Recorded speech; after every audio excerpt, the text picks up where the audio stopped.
join me in welcoming the Honourable Elizabeth Dowdeswell.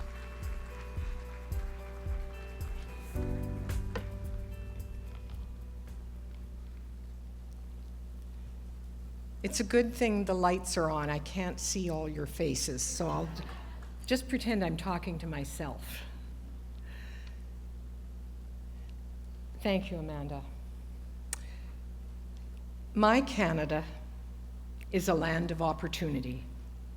It has allowed this immigrant to explore so many paths of possibility, to step into the larger world with confidence, and to look to the future with hope.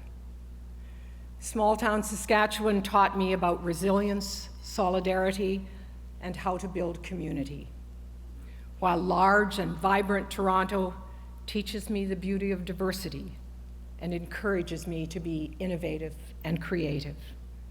Here, nothing seems impossible. And as we engage in this world of uncertainty and indifference, my Canada exhibits generosity of spirit, cherishes human dignity, commits to justice and human rights, and nurtures peace. There is no place I would rather be. This is where I belong. This is home. For the past decade, I've had the remarkable opportunity to get to know my home more deeply, the people who shape it, sustain it, and give it heart. And I've tried to use that privilege with care to amplify the voices of the citizens of Ontario, voices of heartbreak, of deep pain and profound perseverance, but voices too of dignity and determination. It's been a most humbling experience. You trusted me with your stories. You gave me permission to speak them out loud, and for that, I will always be grateful. So for me, tonight is deeply personal. I'm filled with gratitude and hope. Hope that every person I've met, whether in celebration or in sorrow, can one day say with confidence, I belong. If not today, tomorrow. The role of a vice-regal is on the surface formal and ceremonial. It's wrapped in tradition, rooted in continuity, and publicly understood in symbolic terms. But I want to spend my few moments this evening sharing with you the human dimension, the 80% of the role that's often unseen.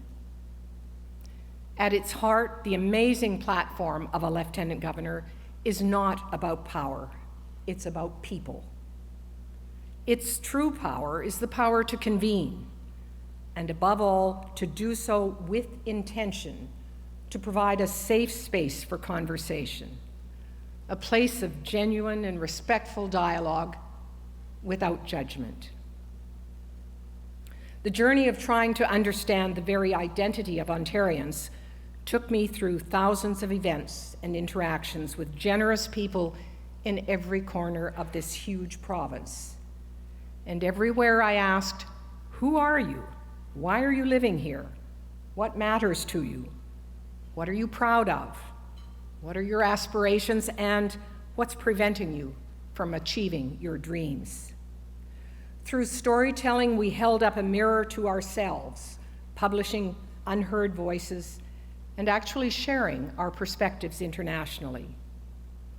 And we created memories that actually made history.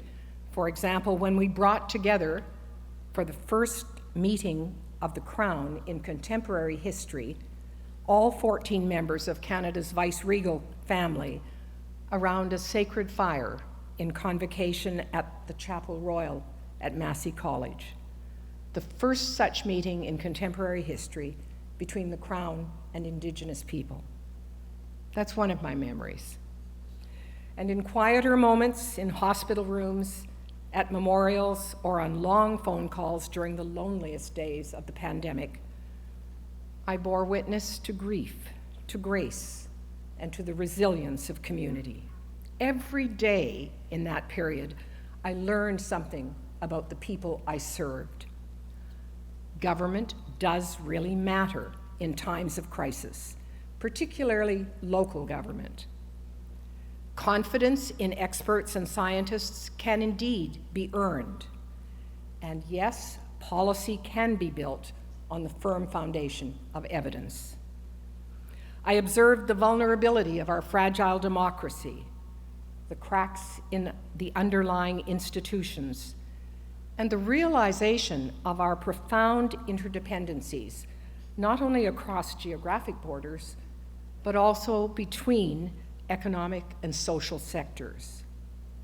But I also saw what too often goes unspoken: the inequities that persist, the widening gap between carefully crafted policies and the lived reality and passions of those policies aim to serve. A sense of disconnection from a fast-paced world of technological and geopolitical change. These weren't abstract problems. They were personal for people, they were present, they were real. And the thread through all of it, the one constant, was the simple human desire to be heard. And all I had to do was listen.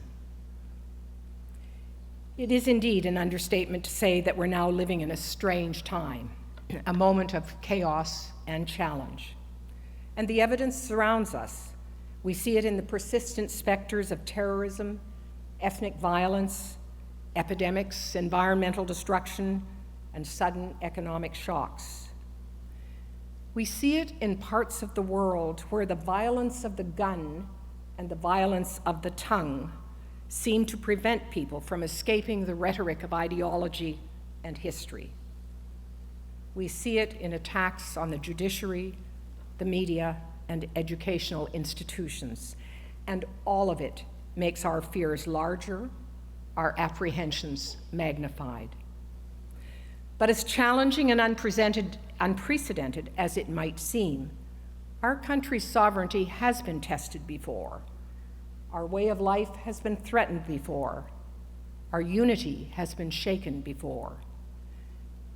Perhaps the real danger in this moment may be the illusion that these problems can be solved only from the top down, only from a distance. If I've learned anything from my journey in the last decade particularly, it's that real solutions always depend on proximity, on being close enough to listen with your own ears, to see with your own eyes, not just the scale of the problem, but the shared values and the shape of the solution. And so I remain a stubborn, incurable optimist. Hand-wringing and turning inward is not the answer. I applaud the upsurge of patriotism. I persist in believing that humans can indeed influence the course of events and make this world a better place. And I certainly know deep in my being that in this world of difference and indifference, Canadians have a special role to play. You have a special role to play. So thank you to the Public Policy Forum. Thank you to those of you, my wonderful colleagues who are being honored this evening, for your tireless and unfailing service to our country. There truly is nothing more meaningful than being recognized by one's peers. And to all of you in this room, I am grateful that you actually live public service, for it's a calling, not a job. And so it is that I end by daring to challenge you, to ask more of you because you are needed now as never before. How I wish I could find the words to synthesize the literally thousands of stories and of experiences that have inspired me. But I will leave you with just one. It was the day when I was asked to present an Order of Canada to an amazing scientist who was credited with denying the release of thalidomide to the US market, ultimately preventing untold birth defects and deaths. She was a Canadian hero. Her name was Frances Oldham Kelsey. The request was urgent, and indeed, when I arrived at the home of her daughter, Miss Kelsey was indeed comatose. I gently pressed the medal into her hand, thanking her on behalf of a grateful nation for her service. In the living room, someone softly began playing on the piano, "O Canada." And to everyone's surprise, Dr. Kelsey came too, actually trying to conduct the music and to speak. But within moments, she was again unconscious, and by the time I returned to Toronto, she had left us. The last thing that she heard was gratitude. The last thing she responded to was something so quintessentially Canadian, our anthem. So it's in her honor that I ask each of you to exercise your leadership in the service of humanity, to act with bold ambition to realize the Canadian promise of belonging and opportunity, and to do so with empathy by bringing people along with you, by listening to them with intention.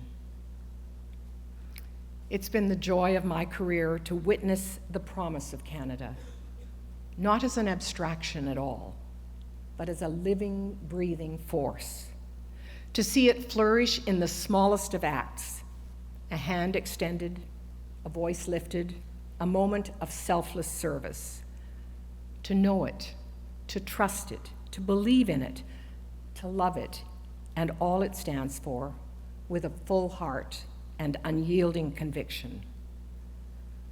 The promise of Canada is ours to keep, but only if we hold it together with those whom we serve. Thank you so very much. Merci. Je me gâche.